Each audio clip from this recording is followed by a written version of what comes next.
ഇത് ഇസ്ലാമിനോടുള്ള ശത്രുതയാണ്. നമുക്ക് അല്ലാഹു സ്വർഗം തരും, നമുക്ക് ആഖിറത്തിൽ നല്ല വിജയമുണ്ട്, മുസ്ലിം സമുദായം ഐശ്വര്യമുള്ളവരാണ്, നമ്മൾ ഇബാദത്ത് ചെയ്യുന്നവരാണ്, നമുക്ക് നല്ല ശുദ്ധിയുണ്ട്, വൃത്തിയുണ്ട്, വെടിപ്പുണ്ട്, സംസ്കാരമുണ്ട്, ബോധമുണ്ട് എന്ന് മനസ്സിലാക്കിയ ഈ വൃത്തികെട്ട സമുദായമാണ് ഇതിനെ തേജോവധം ചെയ്യാൻ വേണ്ടി ഇതിനൊക്കെ പരിശ്രമിക്കുന്നത്, അല്ലാതെ മറ്റൊന്നുമല്ല. ഇതിനാണ് നിങ്ങൾക്ക് എനിക്കിതൊക്കെ ദേഷ്യമാണ് സുഹൃത്തുക്കളെ. നിങ്ങൾ ഇനി എന്തെല്ലാം ഈ കുണാപ്പിനകത്തൂടെ കണ്ടിട്ട് പറഞ്ഞാൽ എനിക്കിതൊന്നും പേടിയൊന്നുമില്ല. ഞാൻ ഒരുത്തനെ വകവയ്ക്കയില്ല. എന്റെ ശൈലി എങ്ങനെയാണ്? എനിക്കിനി ഏത് ചൊറിയാൻ പറഞ്ഞാലും ചെറിയാൻ പറഞ്ഞാലും ചക്കറിയ പറഞ്ഞാലും കുക്കറിയ പറഞ്ഞാലും അവന്റെ തന്ത പറഞ്ഞാലും എനിക്കിവിടെ ഒന്നൊരു പ്രശ്നവുമില്ല. ഞാൻ എന്റെ ദീന്റെ കാര്യം സത്യമായിട്ട് വിളിച്ചു പറയും. നമുക്ക് എന്തിനാ പ്രശ്നം? ഇവനൊക്കെയാണ് തീരുമാനിക്കുന്ന ദീനിന്റെ കാര്യങ്ങൾ. നമ്മളല്ല അല്ലാഹുവും റസൂലും പഠിപ്പിച്ച ദീന. ഇത് നമുക്ക് വേണ്ടിയിട്ടുള്ളതാണ്. ഇത് ചക്രിയായിക്ക് വേണ്ടിയിട്ടല്ല നമ്മൾ ഈ പറയുന്നത്. ഈ ചക്രിയ ഇതിനകത്ത് ചൊറിയാൻ പോകേണ്ട കാര്യമില്ലല്ലോ. നമ്മൾ മുസ്ലിമിങ്ങൾക്ക് വേണ്ടി പറയുന്ന കാര്യമല്ലേ. മുസ്ലിമിങ്ങൾക്ക് വേണ്ടി പറയുമ്പോൾ മുസ്ലിം കുടുംബത്തിലുള്ളവർക്ക് വേണ്ടിയിട്ടാണ്. ചക്രിയ മുസ്ലിം അല്ലല്ലോ. അവൻ എന്തിനാ നമ്മുടെ കാര്യം ചർച്ച ചെയ്യാൻ പോണത്? നിസ്കാരത്തിന്റെ കാര്യം, നോമ്പിന്റെ കാര്യം, പെണ്ണുങ്ങളുടെ കാര്യം, കുടുംബ ജീവിതത്തിന്റെ കാര്യം, ഇതൊക്കെ നമ്മൾ മുസ്ലിമിങ്ങൾക്ക് വേണ്ടി ചർച്ച ചെയ്യുന്ന കാര്യങ്ങളല്ലേ. അവൻ മുസ്ലിം അല്ലല്ലോ. അവൻ എന്തിനാ നമ്മുടെ കാര്യം ചർച്ച ചെയ്യാൻ വരുന്നത്? ഈ തൊപ്പിക്കാരൻ വന്ന് അവൻ തന്നെ നമ്മുടെ കാര്യം ചർച്ച ചെയ്യാൻ വന്നത്? അവൻ അവന്റെ വീട്ടിൽ പോയി അവന്റെ കെട്ടിയോൾക്ക് പോയി തൊപ്പിയിട്ട് കൊടുക്കട്ടെ. അവൻ നമ്മുടെ കാര്യം ചർച്ച ചെയ്യേണ്ട കാര്യമില്ലല്ലോ. അവൻ നമ്മളെ കുറിച്ച് തന്നെ ചർച്ച ചെയ്യുന്ന ഇസ്ലാമിന്റെ ശരീഅത്തിന്റെ ഖുർആനും ഹദീസും അല്ലാഹുവും റസൂലും നമുക്ക് പഠിപ്പിച്ചു തന്നിട്ടുണ്ട്. പരിശുദ്ധമായ ഖുർആനിനകത്ത് ഹൂർലിങ്ങളെ കുറിച്ച് പറഞ്ഞിട്ടുണ്ട്, അവരുടെ നിതംബത്തെ കുറിച്ച് പറഞ്ഞിട്ടുണ്ട്. എന്താ കുഴപ്പമിപ്പോ? അത് പറയുമ്പോ മാത്രം നിനക്കെന്താ എത്ര പുളുത്തം? ഇതൊന്നും ഇല്ലാതെ തുറന്നു വെച്ചിട്ട് ഈ ടിവിയുടെ മുന്നിലിരുന്ന്, ഈ മീഡിയയുടെ മുന്നിലിരുന്ന് ഈ സാമാനം കാണിച്ചുകൊണ്ട് ഇന്റർവ്യൂ എടുക്കുന്നതിന് ഉമാർക്കൊന്നും ഒരു പ്രശ്നമില്ല. അതിനൊന്നും ആർക്കും ഒരു പ്രശ്നമില്ല. കീറിയ ഡ്രസ് ഇട്ട് നടക്കുന്നതിന് പ്രശ്നമില്ല. മലക്കച്ചവൻ കെട്ടിയിട്ട് നടക്കുന്നതിനും പ്രശ്നമില്ല. അതിനൊന്നും ആർക്കും ചർച്ച ചെയ്യണ്ട. പരിശുദ്ധമായ ഖുർആനിൽ ഹൂർലിങ്ങളെ കുറിച്ച് അല്ലാഹു പറഞ്ഞപ്പോ ഇവന്മാർക്ക് സഹിക്കാൻ കഴിയുന്നില്ല. അതെന്താ പ്രശ്നം? അതെന്താ സഹിക്കാൻ കഴിയാത്ത? അതെന്താ പ്രശ്നം? ഇത് നേരിൽ കാണുമ്പോ ഇവന്മാർക്കൊന്നും എന്താ ഇളകാത്തത്? ഇത് ഖുർആൻ പറയുമ്പോ മാത്രം എന്താ ഇവർക്ക് ഇത്ര പ്രശ്നം? ഹദീസ് പറയുമ്പോ മാത്രം എന്താ ഇവർക്ക് ഇത്ര പ്രശ്നം? അതാണ് നമ്മൾ ചിന്തിക്കേണ്ടത്. ഇത് ഇസ്ലാമിനോടുള്ള ശത്രുതയാണ്. നമുക്ക് അല്ലാഹു സ്വർഗം തരും, നമുക്ക് ആഖിറത്തിൽ നല്ല വിജയമുണ്ട്, മുസ്ലിം സമുദായം ഐശ്വര്യമുള്ളവരാണ്, നമ്മൾ ഇബാദത്ത് ചെയ്യുന്നവരാണ്, നമുക്ക് നല്ല ശുദ്ധിയുണ്ട്, വൃത്തിയുണ്ട്, വെടിപ്പുണ്ട്, സംസ്കാരമുണ്ട്, ബോധമുണ്ട് എന്ന് മനസ്സിലാക്കിയ ഈ വൃത്തികെട്ട സമുദായമാണ് ഇതിനെ തേജോവധം ചെയ്യാൻ വേണ്ടി ഇതിനൊക്കെ പരിശ്രമിക്കുന്നത്, അല്ലാതെ മറ്റൊന്നുമല്ല. നമ്മൾ ആരുടെ മുന്നിൽ മുലയും കാണിച്ചുകൊണ്ട് നടക്കാനൊന്നും ഇസ്ലാം പഠിപ്പിക്കുന്നില്ല. സ്വർഗത്തിന്റെ അവസ്ഥകൾ പറയുമ്പോൾ അല്ലാഹു തആല നമുക്ക് മനസ്സിന് റാഹത്ത്, സന്തോഷം ഉണ്ടാകാൻ വേണ്ടി, സ്ത്രീ പുരുഷന്മാർക്ക് വേണ്ടി, സന്തോഷത്തിന് വേണ്ടി അല്ലാഹു തആല പറയുന്നു ഖുർആനിലെ സൂറത്തുർ റഹ്മാൻ എടുത്ത് പരിശോധിച്ചാൽ അത് തെറ്റാണെന്ന് ആർക്കെങ്കിലും വ്യാഖ്യാനിക്കാൻ പറ്റുമോ? ഏത് മീഡിയക്കാരനാ വ്യാഖ്യാനിക്കാൻ പറ്റുക? അതിനകത്ത് പറയുന്ന കാര്യം അതിനെ ഒരിക്കലും നമുക്ക് മാറ്റിമറിക്കാൻ പറ്റൂല. അല്ലാഹു ഒരു ഹൂറികളെ കുറിച്ച് എങ്ങനെയാണോ പറഞ്ഞിട്ടുള്ളത് അത് കറക്റ്റായിട്ട് തന്നെ നമ്മളത് അവതരിപ്പിച്ചു കൊടുക്കുകയും വേണം. ഒരിക്കലും അതിൽ നമുക്ക് മാറ്റിമറിക്കാൻ അവകാശം വെക്കില്ല. അത് ജൂതന്മാരുടെ സ്വഭാവമാണ് മാറ്റിമറിക്കുക എന്നുള്ളത്. ആയത്തുകൾ മാറ്റിമറിക്കുക, മറച്ചു വെക്കുക എന്നുള്ളത് ജൂതന്മാരുടെ സ്വഭാവമാണ്. അല്ലാഹു കാത്തിരക്ഷിക്കട്ടെ. അല്ലാഹു മനസ്സിലാക്കാൻ തോന്നിക്കട്ടെ. എന്താ ഉഷാറില്ലേ ആർക്കും? നിങ്ങൾക്ക് ഉഷാർ പറയുന്നുണ്ടായിരിക്കും. മഴ അത് നിർത്തിയേക്കാം. ആൾക്ക് ദീൻ കേൾക്കാൻ താല്പര്യമില്ല. അതിനേക്കാൾ നല്ലത് മഴ പെയ്യലാണ് ഹൈർ. ഈ പാവപ്പെട്ട ചെറുപ്പക്കാർ ഇത്രയും ദീൻ പഠിക്കാൻ വേണ്ടി, മനസ്സിലാക്കാൻ വേണ്ടി സംവിധാനങ്ങളൊക്കെ ഒരുക്കി വെക്കുമ്പോൾ നമ്മൾ അൽഹംദുലില്ലാഹ് വന്നിരുന്ന് ഇതിന് പ്രോത്സാഹനം നൽകണം, പ്രചോദനം കൊടുക്കണം. നമ്മുടെ ദീനിനെ നമ്മൾ സപ്പോർട്ട് ചെയ്യണം. നമ്മുടെ ദീൻ കേൾക്കാൻ നമ്മൾ സപ്പോർട്ട് ചെയ്യണം. മുസ്ലിയാരെ നോക്കിയിട്ടല്ല വാത് കേൾക്കാൻ വരുന്നത്, മുസ്ലിയാരെ നോക്കിയിട്ടല്ല. അവിടെ പറയുന്നത് എന്താ? ഖുർആനും ഹദീസുമാണല്ലോ. ആ ഖുർആനും ഹദീസും പറയുമ്പോൾ ആ ഖുർആനും ഹദീസിനോടുള്ള ബഹുമാനം അത് ആര് പറഞ്ഞാലും അള്ളാന്റെ കലാമാണ്, നബിതങ്ങളുടെ വചനങ്ങളാണ് എന്നുള്ള നല്ല മനസ്സിന്റെ ആ ഒരു നല്ല നീയത്തോടു കൂടിയാണ് നമ്മൾ വന്നിരുന്ന് കേൾക്കേണ്ടത്. അല്ല മറ്റാരെയും തൃപ്തിപ്പെടുത്താനൊന്നുമല്ല. നിങ്ങൾ ഇ പി എന്ന് പറഞ്ഞുകൊണ്ടൊന്നും ആള് കൂടിയിട്ടൊന്നും വലിയ കാര്യമൊന്നുമില്ല. എനിക്ക് അതിനകത്ത് ആള് കൂടുന്നത് കൊണ്ട് എനിക്ക് വലിയ ഫഖർ കൂടെയില്ല. എനിക്ക് അതിനകത്ത് വലിയ താല്പര്യമില്ല. എനിക്ക് 10,000 കണക്കിന് ആള് കൂടുന്നത് കൊടുത്തൊന്നും എനിക്ക് വാതിന് ഉഷാർ കിട്ടുമൊന്നുമില്ല. എനിക്ക് 10 പേര് കിട്ടിയാൽ മതി. കേൾക്കാൻ താല്പര്യമുള്ള 10 പേര് തിൽക്കാശരത്തും കാമില്ല റാഹത്തായി അള്ളാന്റെ ദീൻ ഞാൻ പറഞ്ഞുതരും ഇൻഷാ അല്ലാഹ്. എനിക്കതേ ഉള്ളൂ. എനിക്ക് അങ്ങനെയൊന്നും പേടിയൊന്നുമില്ല. ഞാൻ 30 വർഷം വാത് പറയാൻ തുടങ്ങിയ 30 വർഷമായി. 1995 മുതൽ വാത് പറയാൻ തുടങ്ങിയതാണ്. അൽഹംദുലില്ലാഹ്. അള്ളാഹുവിന്റെ ഫضل കൊണ്ട് ഇന്ന് വരെ നമുക്ക് ആള് കൂടുതലല്ല വിഷയം. പറയുന്നത് ഇച്ചിരി പച്ചയ്ക്ക് പറയണം, അത് കേൾക്കണം, പഠിക്കണം. എന്തുകൊണ്ട് മനസ്സിലാക്കുന്നില്ല, ചിന്തിക്കുന്നില്ല? അതാണ് നമ്മുടെ വിഷമം. എന്തുകൊണ്ട് ഇത്രയും കേട്ട് ഉമ്മത്തിന് മാറ്റം വരുന്നില്ലല്ലോ? അതുകൊണ്ട് ഈ ബാലിനോട് തന്നെ വെറുപ്പായി പോയി. ഹക്ക് പറയാണ്. ഇതിട്ട് അലക്കുമ്പോ നമ്മുടെ കൗമാന്റെ പറയും കമന്റ്, ആ മൊയ്ലിയാരെ കുനിച്ചിരുത്തിയിടിക്കാൻ ആരുമില്ലല്ലേ, ആ മൊയ്ലിയാർക്ക് ഇവനെ കൊടുക്കാനേ, ഇവനൊക്കെ ഏതാണ് മൊയ്ലിയാർ? ആരാ പറയുന്നത്? ഒരു ജോസഫ് ഔസേപ്പോ അല്ല പറയുന്നത്, നമ്മുടെ കാക്കാമാര്. അതാണ് നമുക്ക് സഹിക്കാൻ ഒക്കാത്തത്. നമ്മുടെ കാക്കാമാര് പറയുന്നത്. എന്താ ഇവനൊക്കെ ബോധം കിട്ടുക, ഇവനൊക്കെ എന്താ ഏത് കാലത്ത് ഇവനൊക്കെ ബോധം കിട്ടുക? ഇവനൊക്കെ ചാവാറാകുമ്പോൾ ദ്വാരക്കേണ്ട നമ്മളാണ്. ഇവൻ്റെയൊക്കെ ചത്തി ഇവൻ്റെ ശവം മുന്നിൽ കൊണ്ടുവരുമ്പോൾ അള്ളാഹു പറഞ്ഞ് കൈ കെട്ടിയിട്ട് അള്ളാഹു മഗ്ഫിർ വർഹമു പണ്ടാരക്കാലിന് പുറത്തോട് പടച്ചവന് എന്ന് പറയേണ്ടത് നമ്മളാണ്.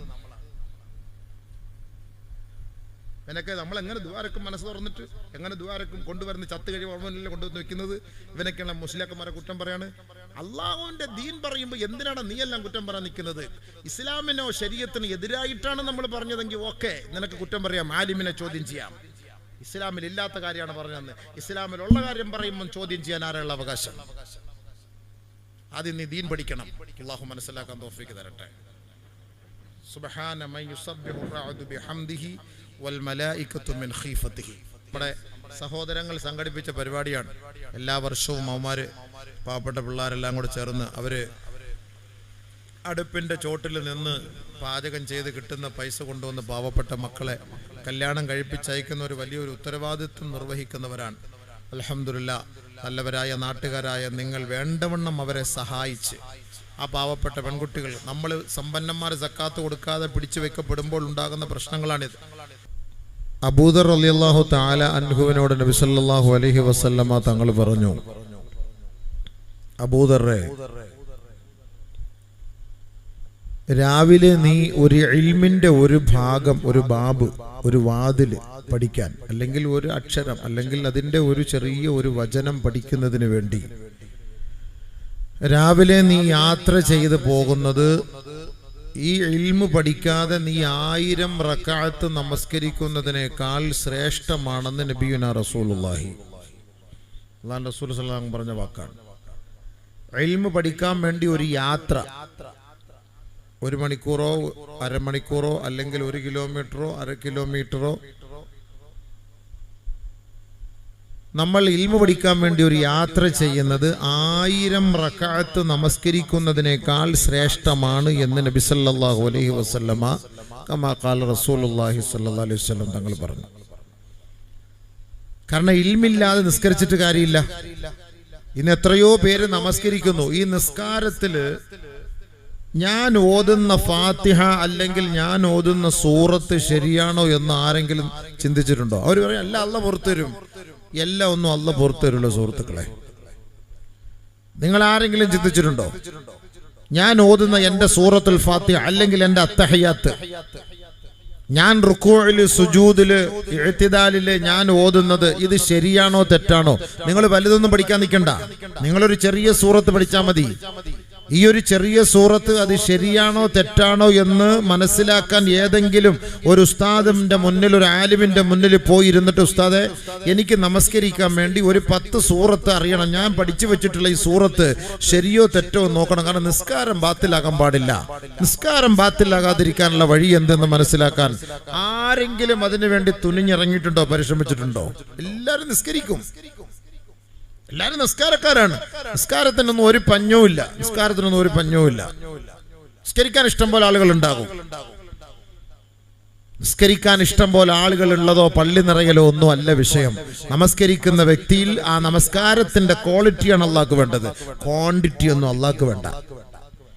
നീ 1000 റക്അത്തൊന്നും നിസ്കരിച്ചിട്ട് അള്ളാന്റെ പൊരുത്തം വാങ്ങാനൊന്നും നിൽക്കണ്ട. നീ 2 റക്അത്ത് നമസ്കരിച്ചാൽ മതി. ആ 2 റക്അത്ത് 2 റക്അത്ത് ആയിരിക്കണം, അതേ ഉള്ളൂ. അതിനുവേണ്ടി ആരാ പരിശ്രമിക്കുന്നത്? ചില ആളുകളൊക്കെ പറയും ഞാൻ 2 കോടി സലാത്ത് ചൊല്ലി, 10 കോടി സലാത്ത് ചൊല്ലി, 10000 അത് ദിക്ർ ചെയ്തു, 10 50 ഉംറ ചെയ്തു, 100 ഹജ്ജ് ചെയ്തു, 250 ഖത്തം തീർത്ത്. ഇത് ആരുടെ പറയാന്? നിന്നോട് ആരെങ്കിലും പറഞ്ഞോ? ചോദിച്ചോ? ഇതൊക്കെ ഒരു ഇബാദത്തല്ലേ, അള്ളാഹുവിനുള്ള ഇബാദത്തല്ലേ? ഇത് അള്ളാഹുവിനോട് കണക്ക് ബോധിപ്പിച്ചാൽ മതിയല്ലോ. നീ ഈ ചൊല്ലിയത് എണ്ണം കൂട്ടാൻ വേണ്ടിയിട്ടാണോ, അതല്ലെങ്കിൽ വാട്സപ്പിലും ഫേസ്ബുക്കിലും നിറഞ്ഞു നിൽക്കാനാണോ, അതല്ലെങ്കിൽ 10 പേര് ഇത് അറിയാനാണോ? ഇതെന്തിനാണ് നീ ചെയ്തത് എന്നുള്ളത് നിനക്കും അള്ളാഹ്ക്ക് അറിയുള്ളൂ മോനെ. ഇത് ആരെടുത്താ നീ പറയുന്നതിന്റെ കണക്ക്? ബഹുമാനപ്പെട്ട റാബിയത്ത് നഫീസത്തുൽ മിസ്രിയ റളിയല്ലാഹു തആല അൻഹ പറഞ്ഞു, ഒരാൾ അസ്തഗ്ഫിറുല്ലാഹൽ അലീം എന്ന് പറഞ്ഞാൽ ആ അസ്തഗ്ഫിറുല്ലാഹൽ അലീം എന്ന് പറഞ്ഞത് ശരിയാകാൻ 1000 അസ്തഗ്ഫിറുല്ലാഹ് വീണ്ടും ചൊല്ലണമെന്ന്. ഒരസ്തഗ്ഫിറുല്ലാഹൽ അലീം എന്ന് നമ്മൾ പറയുന്നത് അത് ശരിയാകണമെങ്കിൽ വീണ്ടും 1000 അസ്തഗ്ഫിറുല്ലാഹ്. കാരണം നമ്മുടെ അസ്തഗ്ഫിറുല്ലാഹ് അങ്ങനെ എന്നൊരു സൗണ്ട് കേൾക്കണേ. വെടി വെട്ടിക്കുന്നത് പോലെ കുറെ കുസ് കുസ് കുസ് എന്നുള്ള സൗണ്ട് അല്ലാതെ വേറെ എന്താ കേൾക്കുന്നത്? ദിക്ർ ചെല്ലുന്നുണ്ട്. 70,000 ദിക്ർ ചെല്ലാൻ വേണ്ടി വീട്ടിൽ വിളിച്ചിരുത്തിട്ട് 70,000 ദിക്ർ ഇത്ര മണിക്കൂറുള്ളിൽ ചൊല്ലി കറക്റ്റ് തീർക്കും. അതിന് പ്രത്യേക കൊട്ടേഷനാണ്. ഈ കൊട്ടേഷൻ ടീമിനെ വിളിക്കും, അവർ ഇത്ര സമയത്തുള്ളിൽ ചൊല്ലി ഇത്ര സമയത്തിനകത്ത് തീർക്കും സംഭവം. കൊട്ടേഷൻ. അപ്പൊ ഈ വയറ് കാണൽ ചടങ്ങിന് കൊട്ടേഷൻ വിട്ടിട്ടുണ്ട് ഈ പൊരിക്കുന്ന ആൾക്കാർക്ക്. നമ്മൾ അവർ തന്നെ പറയും എത്ര മാസം, 4-ാം മാസത്തെയാണോ 6-ാം മാസത്തെയാണോ 7-ാം മാസത്തെയാണോ 9-ാം മാസത്തെയാണോ. ആ കൊട്ടേഷൻ അവർ തന്നെ കട അങ്ങനെ പ്രത്യേക കടകളുണ്ട്, സെറ്റപ്പ് ആക്കി വെച്ചിരിക്കുകയാണ്.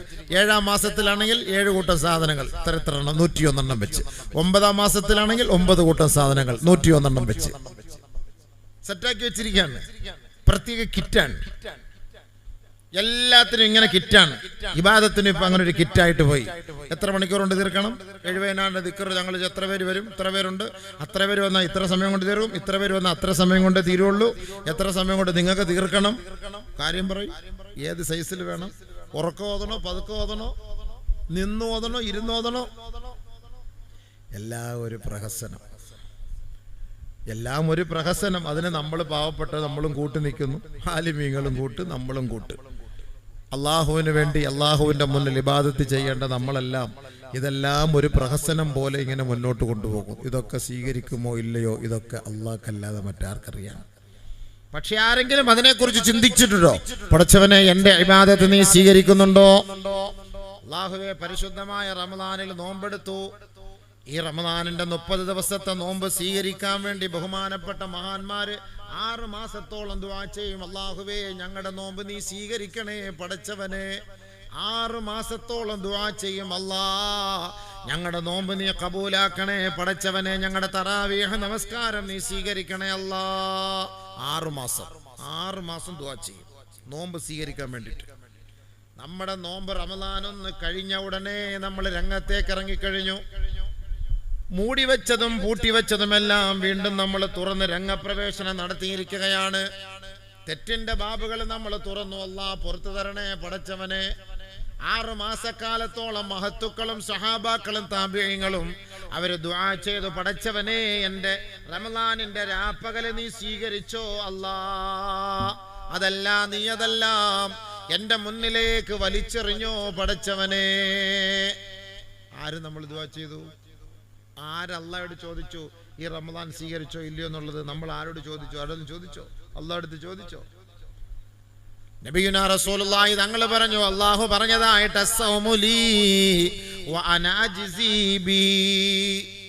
നോമ്പ് എനിക്കുള്ളതാണ്, ഞാനാണ് അതിന് കൂലി നൽകുന്നത്, ഞാൻ നേരിട്ടിറങ്ങി വന്ന് കൂലി നൽകുമെന്ന് അല്ലാഹു തആല പറഞ്ഞതായി നബി തങ്ങൾ പറയുമ്പോ ആ കൂലി എപ്പോഴാണ്? പരിശുദ്ധമായ റമദാനിന്റെ അവസാനത്തെ രാവിലാണ്. അവസാനത്തെ രാവ് എന്ന് പറഞ്ഞാൽ പരിശുദ്ധമായ ഈദിന്റെ പെരുന്നാളിന്റെ രാവിലാണ്. ആ പെരുന്നാളിന്റെ രാവിൽ വന്ന് പള്ളിയിലിരുന്ന് ഇബാദത്ത് ചെയ്യുന്നവർക്ക് അല്ലാഹു റബ്ബുൽ ഇസ്സത്ത് കൂലി കൊടുക്കുമെന്ന് പറയുമ്പോ പെരുന്നാളിന്റെ രാവിൽ നമ്മളെല്ലാവരും കൂലി വാങ്ങാൻ നിൽക്കുന്നത് മാംസക്കടയുടെ മുന്നിലാണ് അല്ലേ? മാംസക്കടയുടെ മുന്നിലാണ് നമ്മൾ കൂലി വാങ്ങാൻ നിൽക്കുന്നത്. ഈ 30 ദിവസത്തെ രാപ്പകലത്തെ ഇബാദത്ത് എവിടെ പോയി? 30 ദിവസത്തെ രാപ്പകൽ എവിടെ പോയി? ഇബാദത്ത് എവിടെ പോയി? നമ്മൾ കൂലി വാങ്ങാൻ നിൽക്കുന്നത് ഇറച്ചി വാങ്ങാൻ വേണ്ട. ഇറച്ചിയാണ് നമ്മുടെ കൂലി. നമ്മുടെ ഏറ്റവും വലിയ പെരുന്നാളാണ്. ശരിയല്ലേ സുഹൃത്തുക്കളെ? നിങ്ങൾ അവസാനത്തെ 10 ദിവസത്തിൽ നിങ്ങൾ എഴുത്തിക്കാഫിരിക്കണേ.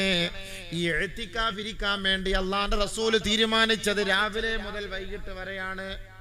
10 ദിവസം രാവും പകലും നിങ്ങൾ എഴുത്തിക്കാഫിരിക്കണം.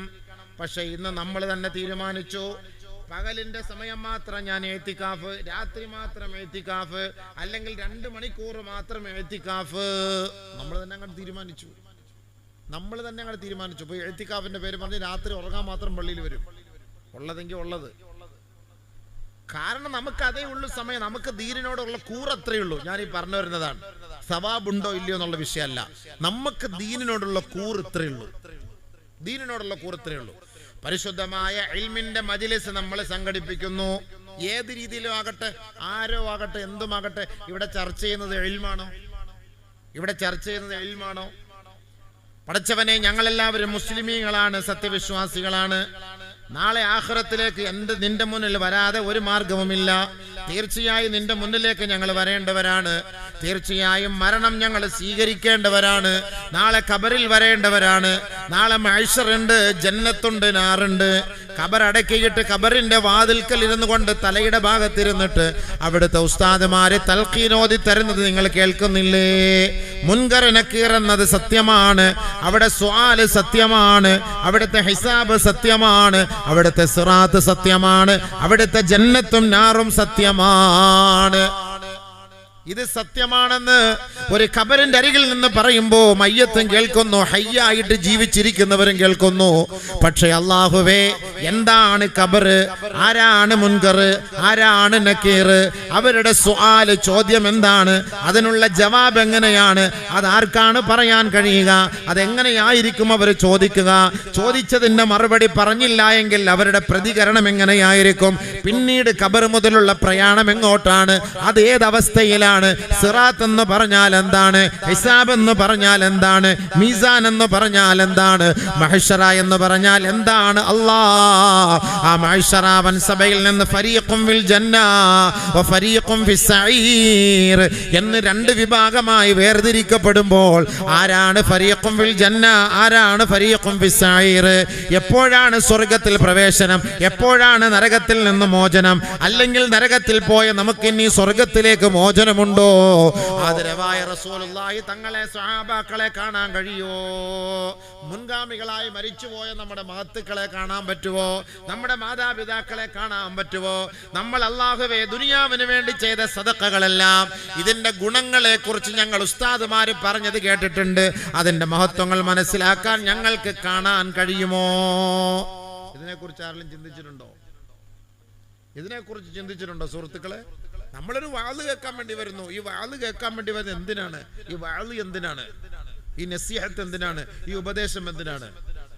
ഇവിടെ 5 ദിവസത്തെ വാള് വെക്കുന്നു. പല പണ്ഡിതന്മാര് പല ഭാഗത്തു നിന്ന്, വളരെ ദൂരത്ത് നിന്നെല്ലാം ഇവിടേക്ക് വാളിന് വേണ്ടി വരുന്നു. ഞങ്ങളും ഇവിടുന്ന് ദൂരത്തെല്ലാം കാസർഗോട്ടേക്കും പോകുന്നു. എന്താണ് ഇതിന്റെ പിന്നിലെ ലക്ഷ്യം?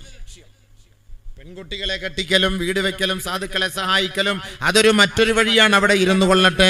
സാധുക്കളെ സഹായിക്കൽ ഇസ്ലാമിന്റെ ബാധ്യതയാണ്. പള്ളികെട്ടൽ ഇസ്ലാമിന്റെ ബാധ്യതയാണ്. മദ്രസ കെട്ടൽ ഇസ്ലാമിന്റെ ബാധ്യതയാണ്. പരിശുദ്ധമായ ദീനിന്റെ കാര്യം പറഞ്ഞിട്ടാണ് അവരിൽ നിന്ന് അത് കളക്ട് ചെയ്യേണ്ടത്. അതിന് എതിർക്കാൻ ഈ ലോകത്തൊരാളെ കൊണ്ട് സാധ്യമല്ല. പരിശുദ്ധമായ ഖുർആൻ കൊണ്ട് സ്ഥിരപ്പെട്ട കാര്യമാണ്. ഹദീസുകൾ കൊണ്ട് സ്ഥിരപ്പെട്ട കാര്യമാണ്. ഈ സാധുക്കളുടെ കയ്യിൽ നിന്ന് വാങ്ങുന്നത് പുട്ടടിക്കാനല്ല, വെറുതെ നമുക്ക് കള്ളക്കച്ചവടം ചെയ്യാനുള്ളതല്ല.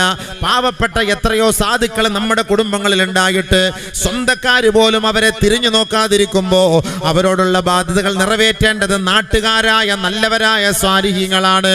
ബഹുമാനമുള്ള സഹോദരങ്ങളെ, കോടാനുകോടി രൂപകളിട്ട് സക്കാത്ത് കൊടുക്കാതെ നമ്മൾ കച്ചവടം ചെയ്യുമ്പോ കോടീശ്വരന്റെ കണക്ക് പരിശോധിച്ചാൽ, കേരളക്കാരനായ മുസ്ലിം സഹോദരങ്ങളുടെ കണക്ക് പരിശോധിച്ചാൽ അവൻ കൃത്യമായി എല്ലാ വർഷവും അവന്റെ സമ്പത്തിൽ നിന്ന്, അവന്റെ മുതൽ മുടക്കിൽ നിന്ന് കൃത്യമായി 2.5% അവൻ അള്ളാന്റെ മാർഗത്തിൽ സക്കാത്ത് കൊടുത്താൽ ഈ ദുനിയാവിൽ വിശിഷ്യായി കേരളത്തിൽ ഒരു തെണ്ടികൾ പോലും ഉണ്ടാവുകയില്ല കേട്ടോ.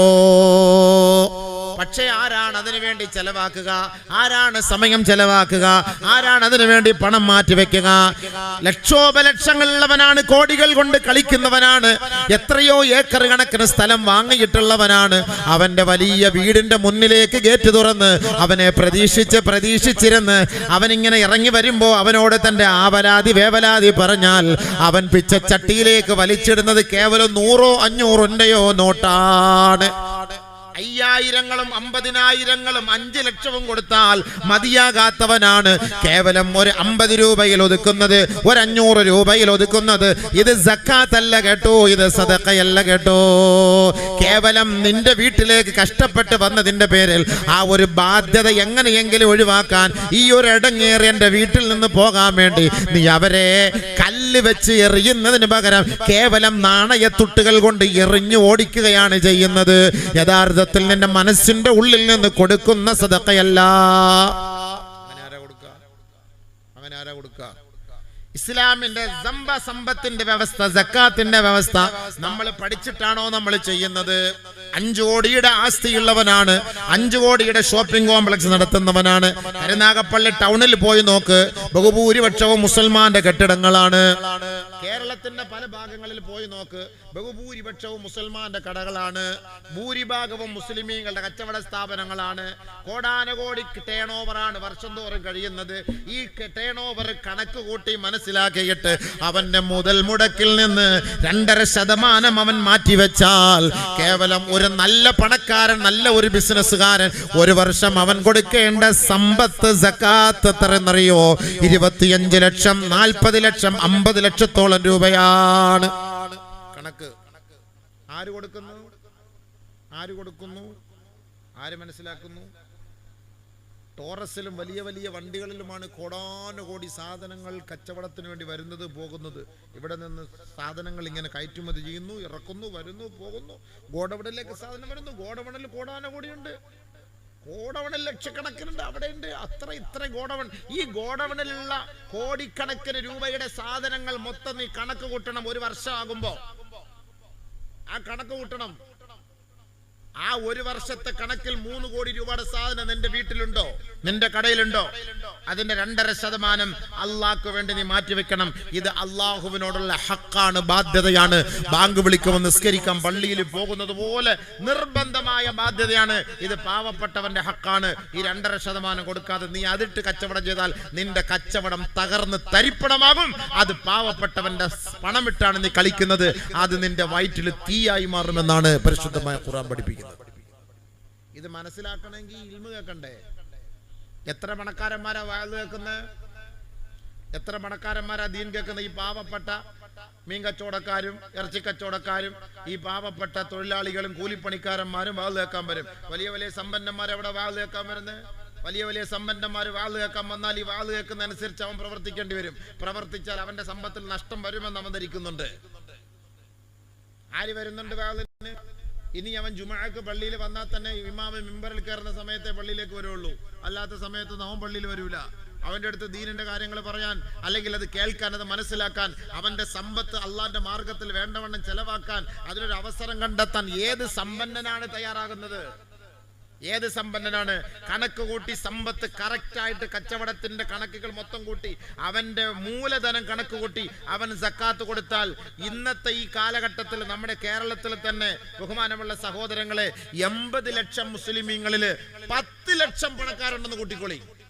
10 ലക്ഷം പണക്കാർ കൂട്ടിക്കൊള്ളി. ബാക്കി 70 ലക്ഷവും സാധുക്കളാണ്, അല്ലെങ്കിൽ ഒരു മീഡിയം ലെവലാണ്. അവരും കൊടുക്കണം. അതവിടെ ഇരിക്കട്ടെ. എന്നാലും ടോപ്പ് ലെവലിലുള്ള ലക്ഷങ്ങൾ അല്ലെങ്കിൽ 1 ലക്ഷം സമ്പന്നന്മാരുണ്ടാകട്ടെ, അവർ തന്നെ കൊടുത്താൽ മതിയല്ലോ. കോടാനുകോടി രൂപയുടെ സക്കാത്ത് ഉണ്ടാകും. കണക്കറിയില്ല ആർക്കും, കണക്കറിയില്ല. ഈ സമ്പത്ത് സക്കാത്ത് എന്താണെന്ന് എന്റെ സുഹൃത്തുക്കളെ വലിയ വലിയ സമ്പന്നന്മാർ പഠിക്കണം. ഇതെന്റെ പ്രഭാഷണത്തിലൂടെ നിങ്ങൾ ഈ ടിവിയിലൂടെ അല്ലെങ്കിൽ ഈ മീഡിയയിലൂടെ നിങ്ങൾ ലോകത്ത് എവിടെ ഇരുന്നാലും നിങ്ങൾ കേൾക്കാം. നിങ്ങൾക്ക് കോടികൾ കൊണ്ട് നിങ്ങൾ കളിക്കുമ്പോൾ ഓർക്കണം, നാളെ ഒരു ദിവസം മലക്കുൽ മൗത്ത് നിന്നെ തേടിയെത്തും. നാളെ ആഖിറത്തിലെത്തിയിട്ട് ഇതിന്റെ മുഴുവനും ഹിസാബ് പറയേണ്ടി വരുമ്പോൾ പടച്ചവനെ ഒരാലിമീങ്ങളും അത് പറഞ്ഞു തന്നിട്ടില്ലല്ലോ എന്ന് പറയാൻ നിനക്ക് അവിടെ അവകാശമില്ല. ആലിമീങ്ങൾ പറയുന്ന സ്ഥലത്ത് കേൾക്കാൻ നീ വന്നിട്ടില്ല, അതാണ് അതിന്റെ അർത്ഥം. നമസ്കരിക്കണമെങ്കിൽ നമസ്കാരം എങ്ങനെയെന്ന് പഠിക്കാൻ നീ തയ്യാറാകണം. ഖുർആൻ ഓതാൻ പറ്റാത്തതിന്റെ പേരിൽ എന്തുകൊണ്ട് ഖുർആൻ ഓതാൻ പറ്റിയില്ല? പഠിക്കാനുള്ള അവസരം ഉണ്ടായിട്ട് പഠിക്കാൻ തയ്യാറായില്ല. സക്കാത്ത് കൊടുക്കണമെന്ന് ആഗ്രഹമുണ്ട്. എങ്ങനെയാണ് സക്കാത്ത് കൊടുക്കേണ്ടത്? സാഹചര്യമുണ്ട്, പഠിപ്പിച്ചറിയാൻ ആലിമീങ്ങളുണ്ട്, പക്ഷെ അത് പഠിക്കാൻ ഞാൻ തയ്യാറായില്ല. നോമ്പ് പിടിക്കേണ്ടത് എങ്ങനെ, അതെങ്ങനെ മനസ്സിലാക്കും? ഇതിനുള്ള സാഹചര്യം എനിക്കുണ്ട്, പക്ഷെ ഞാൻ തയ്യാറല്ല. പിന്നെ എങ്ങനെ കൊടുക്കുക? ഇതിന് ഞാൻ തയ്യാറല്ലെങ്കിൽ പിന്നെ എങ്ങനെ നീ കൊടുക്കും? എങ്ങനെ പഠിക്കും? ഇതിനാണ് അബൂദർ റളിയല്ലാഹു അൻഹു തങ്ങൾ പറയുന്നത്, അബൂദർ വെറുതെ പോയി 1000 റക്അത്ത് നിസ്കരിച്ചിട്ടൊന്നും കാര്യമില്ല. അബൂദർ ആദ്യം നമസ്കാരം എന്തെന്ന് പഠിക്ക്. ഖുർആൻ ഓതിയിട്ട് കാര്യമില്ല, ഖുർആൻ ഓതേണ്ടത് എങ്ങനെയെന്ന് പഠിക്ക്. സദഖ സക്കാത്ത് ചെയ്തിട്ട് കാര്യമില്ല, അത് എങ്ങനെയെന്ന് പഠിക്ക്. കച്ചവടം നടത്തിയിട്ട് കാര്യമില്ല, കച്ചവടം ഹലാലേത് ഹറാം ഏത് എന്ന് ആദ്യം പഠിക്ക്. ഈ വാളെന്ന് പറയുന്ന ചെറിയ കാര്യമല്ല. നിങ്ങൾ കരിക്ക് കുറെ പെണ്ണുങ്ങളെ കെട്ടിക്കാൻ വേണ്ടി പൈസ പിരിക്കാനാണെന്ന്, അതും ഇസ്ലാമിന്റെ ഭാഗമാണ്. ഈ സമ്പന്നന്മാര് സക്കാത്ത് കൊടുക്കാത്തത് കൊണ്ടല്ലേ ഇങ്ങനെ ഒരു പിരിവ് വരേണ്ടി വരുന്നത്? അവന്റെ വീടിന്റെ പട്ടിയെ സൂക്ഷിക്കുന്ന ചെറിയ ഒരു പെട്ടി ഉണ്ടല്ലോ, ആ പെട്ടിയുടെ പൈസ കൊടുത്താൽ മതി, ഒരു പാവപ്പെട്ട പെണ്ണിന്റെ കണ്ണിനിരൊപ്പാൻ പറ്റും. പൂച്ചയെ വളർത്തുന്ന പൈസ മതി. 2 ലക്ഷം രൂപ 4 ലക്ഷം രൂപയുടെ പൂച്ചയെ വാങ്ങുന്നവരുണ്ട്. 4 ലക്ഷം രൂപയുടെ പൂച്ച. ആര് പറഞ്ഞു 4 ലക്ഷം കൊടുത്ത് പൂച്ചയെ വാങ്ങാന്? ഈ പൂച്ചയ്ക്ക് തീറ്റ വാങ്ങാന് ലക്ഷക്കണക്കിന് രൂപ ചെലവാക്കുന്നവരുണ്ട്. ഈ അടുത്ത സമയത്ത് ഞാൻ പത്രത്തിൽ കണ്ടതാണ്, ന്യൂസിൽ കണ്ടതാണ്, 1.5 കോടിയുടെ പട്ടി ഒരാൾ വാങ്ങി. 1.5 കോടിയുടെ പട്ടി. ഇവന് പട്ടിയുടെ വിലയില്ല, ഇവൻ പോയി വാങ്ങിയത് 1.5 കോടി രൂപയുടെ പട്ടി. അവന്റെ മുഖത്ത് നോക്കി എടാ പട്ടി എന്ന് വിളിച്ചു നോക്ക്, അവന്റെ ദേഷ്യം കയറാം. പിന്നെ നിനക്ക് ദേഷ്യം കയറുന്നെങ്കിൽ നീ പിന്നെ 1.5 കോടി രൂപയുടെ പട്ടിയെ വാങ്ങിയത്. 1.5 കോടി രൂപ. ഞാൻ തിരുവനന്തപുരത്തൂടെ യാത്ര ചെയ്യുന്ന സമയത്ത് ഒരു പട്ടിയെ കാണാനില്ല എന്ന് പറഞ്ഞ് വളരെ വിഷമത്തോടു കൂടി എഴുതി ഒട്ടിച്ചിരിക്കുന്നു. ഒരാൾ എൻ്റെ അടുത്തേക്ക് വന്ന്, എന്താ ഉസ്താദ് ഏതാണ്ട് ഞാൻ ഇത് കണ്ടിട്ട്, ഞാൻ പാവം വല്ല സാധുക്കളായിരിക്കും ഇല്ലയോ ഈ പട്ടി. അയ്യോ അത് നമ്മുടെ കൗമ ഉസ്താദെ, നമ്മുടെ കൗമ. അവരെ മക്കളെ പോലെ ഇത്രയും സ്നേഹമില്ല. നമ്മുടെ കൗമാണ്, മക്കളെ പോലെ ഇത്ര സ്നേഹമില്ല. ആ പട്ടി അവര് ഇങ്ങനെ എടുത്തോണ്ട് നടക്കും, ഇങ്ങനെ എടുത്തോണ്ട് നടക്കും, അങ്ങനെ കൊഞ്ചിച്ചോണ്ട് നടക്കും, ഇങ്ങനെ ഉമ്മ കൊടുക്കും, ചാപ്പാട് വാരി വായിൽ വെച്ചു കൊടുക്കും. ആ പട്ടിയെ കുറെ നാളായിട്ട് കാണാനില്ല. എൻ്റെ വിഷമം തീർന്നിട്ടില്ല. 3-ാം പത്തേയും 40-ാം പത്തേയും കഴിഞ്ഞിട്ട് അങ്ങനെ ഇരിക്കുകയാണ്. അവസാനം അവരിങ്ങനെ വെളിയിൽ ഒട്ടിച്ചിരിക്കുകയാണ് തിരുവനന്തപുരത്ത്. ഞാൻ നേരിട്ട് കണ്ട സംഭവമാണ്. അവർ ഭയങ്കര വില കൊടുത്ത് വാങ്ങിയ പട്ടിയാണെന്ന്. സ്വന്തം മക്കൾക്ക് ഇത്രയും വിലയില്ല. അങ്ങനെയുണ്ട് പട്ടിക്ക് വില. ലക്ഷങ്ങൾ ചെലവാക്കിയ പട്ടിയെ കാണാനില്ലെന്ന് പറഞ്ഞാൽ ഭയങ്കര വിഷമം. അതിനുവേണ്ടി ചെലവാക്കുന്നു, പട്ടിക്ക് വേണ്ടിയിട്ട്, പൂച്ചയ്ക്ക് വേണ്ടിയിട്ട്. പട്ടിക്കും പൂച്ചയ്ക്കും വെള്ളം കൊടുക്കുന്നവൻ അള്ളാണ്. നീ കൊടുക്കണം നിർബന്ധമൊന്നുമില്ല, അത് അള്ളാഹ് കൊടുത്തോളൂ എവിടുന്നെങ്കിലും. ആദ്യം നീ മനുഷ്യന്മാർക്ക് വെള്ളം കൊടു, മനുഷ്യന്മാർക്ക് വെള്ളം കൊടു. وكأي من دابة لا تحمل رزقها الله يرزقها وإياكم. പറക്കമറ്റാത്ത എത്രയെത്ര പക്ഷി പറവാദികൾക്കാണ്, എത്രയെത്ര മൃഗങ്ങൾക്കാണ് അല്ലാഹുവേ നീ വെള്ളം കൊടുക്കുന്നത്, അവർക്ക് അന്നദാനങ്ങൾ നൽകുന്നത്, ഭക്ഷണങ്ങൾ കൊടുക്കുന്നത്, അന്നപാനീയങ്ങൾ നൽകുന്നത് നീ തന്നെയല്ലയോ അല്ലാ. നിങ്ങൾക്കും ഭക്ഷണം നൽകുന്നത് അവൻ തന്നെയല്ലയോ.